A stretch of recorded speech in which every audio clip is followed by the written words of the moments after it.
সমুদ্রের গভীরে প্রবাল প্রাচীরের পাশে একটি রূপালী প্রান্তরে বাস করত এক জলপরী।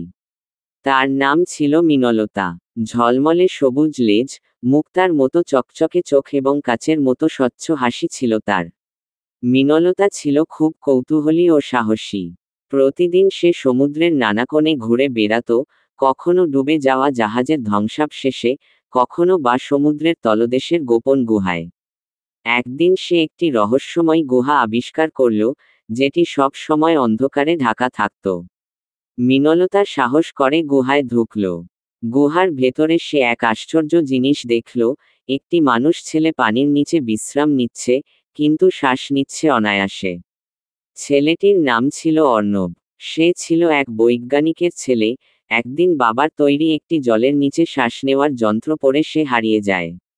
মিনলতা প্রথমে ভয় পেয়ে গিয়েছিল, কারণ মানুষদের সম্পর্কে তার ধারণা ছিল যে তারা সমুদ্রের বন্ধু নয়।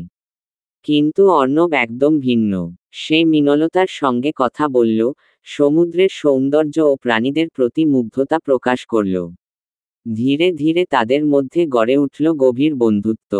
মিনলতা অর্ণবকে সমুদ্রের অজানা জগৎ দেখালো, ভবঘুরে কচ্ছপ, আলো ঝালানো মাছ, নাচতে থাকা জলফুল।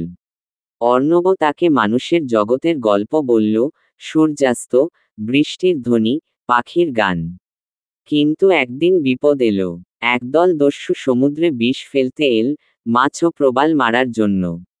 অর্ণব ও মিনলতা একসঙ্গে পরিকল্পনা করল তাদের থামাতে।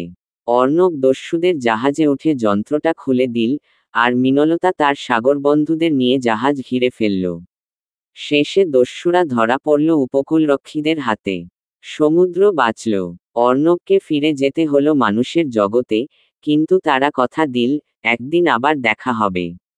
মিনলতা তখনও সমুদ্রের নিচে তার বন্ধুদের গল্প করে যায়, একটা মানুষ ছেলের, যে তাকে শেখালো ভালোবাসা ও বন্ধুত্বের কোনো সীমা নেই। এই গল্প এখনো সমুদ্রের ঢেউয়ে ভেসে বেড়ায়।